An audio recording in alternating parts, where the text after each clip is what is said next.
अस्सलामु अलैकुम वरहमतुल्लाहि वबरकातुहू। रब्बि शरह ली सदरी वयस्सिर ली अमरी वहलुल उक़दतम मिन लिसानी यफ़क़हू क़ौली। आज का जो मेरे पास सवाल आया है वो ये आया है कि एक मुसलमान का मुसलमान पे जो हक है वो क्या है। तो दीन इस्लाम ऐसा प्यारा दीन है कि हर रिश्ते की वजाहत फरमाता है और हमने हर इंसान के साथ जो रिश्ते में हमारा बाप लगता है, माँ का रिश्ता है, बहन का रिश्ता है, भाई का रिश्ता है, या आम मुसलमान का मुसलमान के साथ रिश्ता है, तो हम बड़े अच्छे से अपने आप का जायज़ा ले सकते हैं कि हम कौन से वाले मुसलमान हैं। क्या हम मुसलमान हो के दूसरे मुसलमान भाई का हक अदा कर रहे हैं या कर सकते हैं, और हम क्यों नहीं कर रहे। अल्लाह ताला ने एक छोटी सी मिसाल दे के फरमाया कि तमाम मुसलमान आपस में एक जिस्म की मानिंद हैं।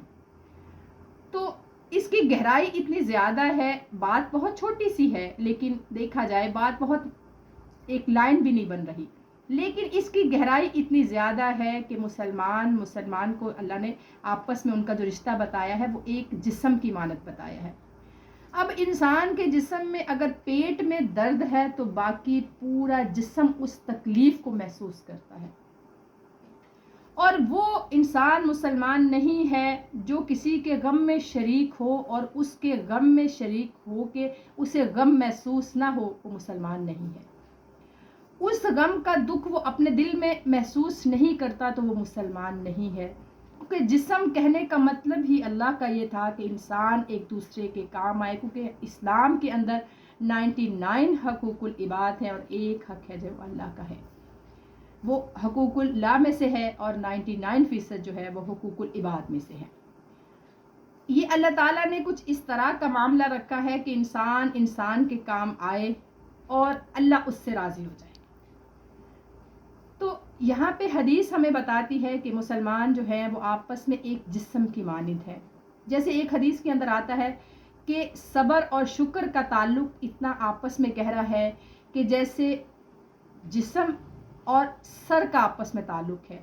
अगर किसी के जिस्म के ऊपर सर नहीं है तो हम कैसे डिसाइड करेंगे कि ये कौन है, और इसी तरह किसी का सर तो मौजूद है लेकिन उसका धड़ मौजूद नहीं है, तो कैसा महसूस होगा। सब्र और शुक्र का जिस तरह से ताल्लुक है, इसी तरह मुसलमान को अल्लाह ताला तमाम मुसलमानों को, पूरी उम्मत मुस्लिमा को अल्लाह ने एक जिस्म की मानद कहा है कि अगर एक बंदे को तकलीफ़ है तो सब उसकी तकलीफ़ में उसके काम आए या उसके लिए कोशिश करें। मुसलमान के वैसे तो 5 हकूक़ हैं, हम अपने आप को देख सकते हैं कि वो 5 हक हैं, उनमें से हम कौन से हक अदा कर पाते हैं और कौन से नहीं अदा कर पाते। नंबर 1 है कि मुसलमान का मुसलमान पे जो पहला हक है वो है कि जब भी मुसलमान एक दूसरे मुसलमान से मिले तो उसको अस्सलामु अलैकुम वरहमतुल्लाहि वबरकातुहू ये सलामती पेश करे अल्लाह की तरफ से।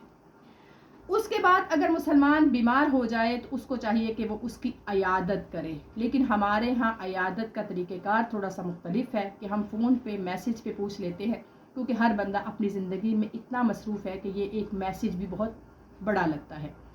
वैसे असूलन तो जो इंसान बीमार है उसको अपनी फ़िज़िकल हमें उसकी हेल्प करनी चाहिए, उसको उठाना बिठाना, मेडिसिन लाना, उसके लिए उसकी केयर करना कि वो ठीक हो जाए, असल में अयादत इसको कहते हैं।